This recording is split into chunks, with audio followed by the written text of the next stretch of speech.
You ask Tiger to solve. This deals with linear equations with one unknown. The final result is w equals 3. Let's solve it step by step. Simplify the expression. Expand the parentheses. Multiply the coefficients. Simplify the arithmetic.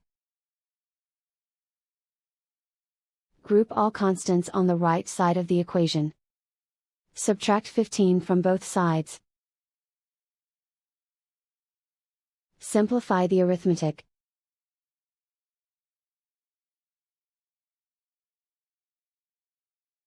Isolate the w. Divide both sides by 6.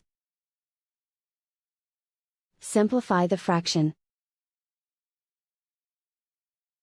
Find the greatest common factor of the numerator and denominator. Factor out and cancel the greatest common factor. And so the final result is w equals 3.